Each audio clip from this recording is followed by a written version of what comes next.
Hi, my name is Lexi, and I'm going to walk you through some of my favorite tech today that I like to use in a classroom. Some of it is kind of broad, and some of it is very specific.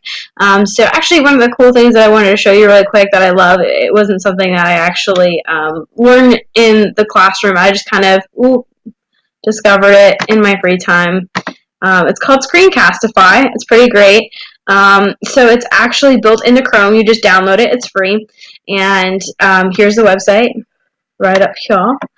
I'll show you, I can do cool things with it. I can circle the name of it. I can write on here. I can even make a timer. I can add all sorts of things and do cool things. I can even add cool little effects to my thing. So it's really neat. And I can even do a laser. It's just kind of highlight things, and I really like it because it's really good for tutoring and bringing in bringing in assistance, extra support that you can do in the classroom. Students can see me. They can see me working through the problems. They can see my computer screen, so it's great to show them how to submit assignments, especially since a lot of stuff is done online. So I just particularly like this website. Just a little plug, sorry. Okay, so the first thing I want to talk about was Apple Tech. So pretty much a lot of people I know own Apple products. Apple products are kind of dominating right now because they don't get viruses. They hold up well to kids. They have OtterBoxes that you can put them into, and they're just so useful for everyone, from elementary schoolers to high schoolers to college students. In fact, I have my iPhone right here. I'm just going to use my iPhone as an example. For this, I'm going to show you some of my different, I don't know, I hope you can see this, some of the different things you can do. You can make a bedtime. I have my own. This is not, okay, so it says I'm going to go to bed at 1:45 and wake up at 11:25, but that's not true. That was last night because it was late. And then you can take photos, you can access a calendar and plan out your day by the hour. You can go in and you can enter in your health stats. That way you can kind of keep track of. So today I took 3,379 steps. I climbed 8 floors, and it shows me exactly what my sleep analysis is and my walking and running distance.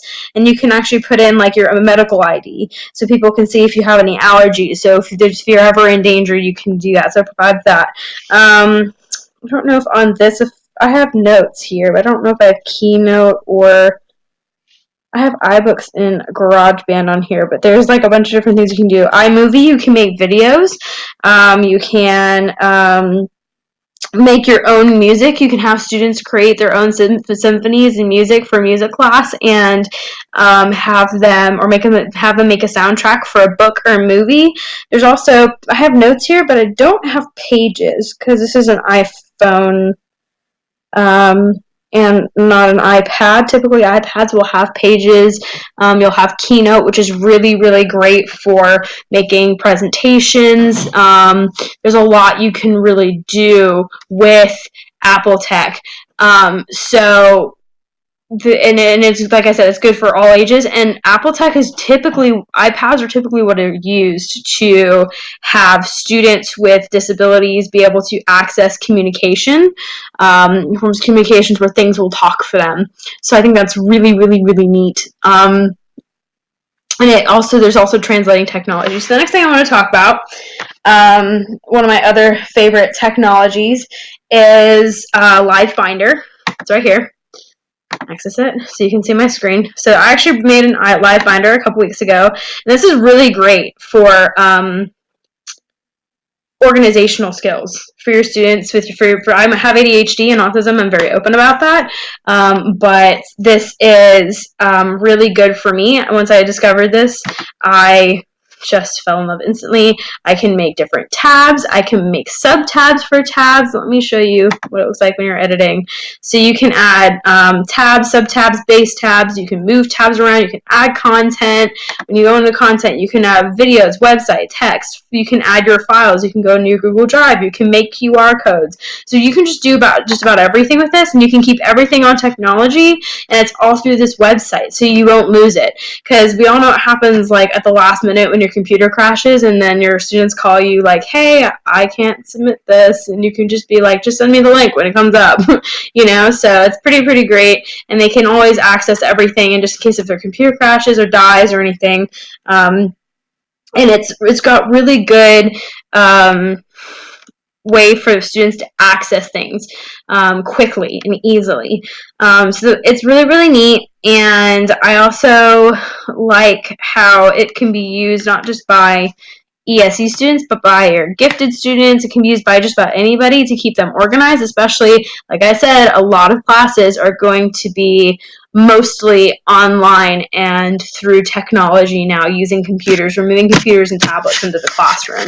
So this is a really good way to kind of still like eliminate down on paper and keep save on printing and a bunch of other materials. It's something we can do to not only do that, but also help and be kind of the environment as well. I think that's important. I think it's important that we can cut down on paper and then have everything still be accessible. Cool.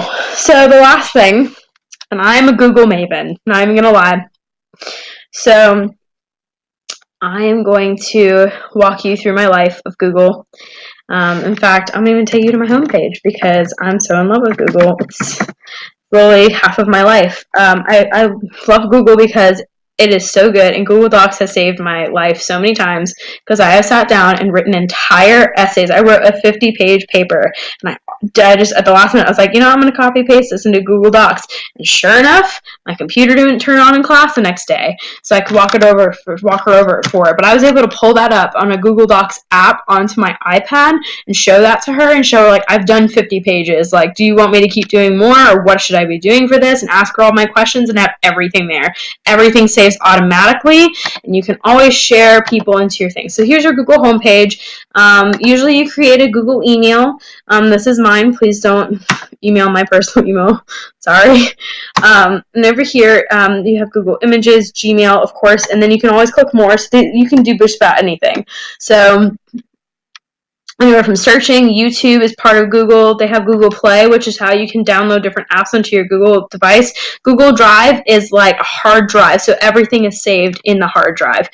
So I have a lot of things in Google Drive. I use it quite a bit. It's very helpful. They have Google Translate. They have Google Plus. They have Google News. They have their own calendar that you can use. So that's really neat. And then down here, they have ways to shop, finance, Google Docs. Like I said, they have Google Books, which I think is great. You can access books through here. Google Classroom. Now this is the greatest thing since sliced bread. Oh, well, I don't have an account, so I'd have to create an account. Anyway, but you can join, but create a class, and then you can go in through here, and you have docs, sheets, slides, and forms. Okay, so this is basically all you need for the rest of your life, and let me tell you why. So Google Forms, you can use that to take censuses. You can use it to I have one right here where like I had people saying like what we're gonna watch a movie for our class, so what date and time works for you, where, so that's a great thing you can use to have people decide that. You can also build quizzes. This is a teacher, so you can actually say that you can do like, this is, I want a review, I want a rating, and then another thing you can do with it is you can use it to RSVP, party invite, t-shirt sign up. You can here, let me open this so you can see you can add different forms of responses, and you can change them. So you can see what you want it to be. So you can have them write essays, you can have them do multiple choice, you can do just about anything. And then the coolest part is their responses and their scores are immediate, and they can be moved over. I have 20 responses to this. So you can see what the poll says, and then what I can do is I can immediately move this over to a Google Sheet. So let me see if I can show you how you do that. Let me double check. I don't remember how. Takes a good minute. Oh, it's under send. See, I had to get there. So you can actually send this to a Google Sheet. I can remember how to do it. It's been a while. But you can send it to a Google Sheet.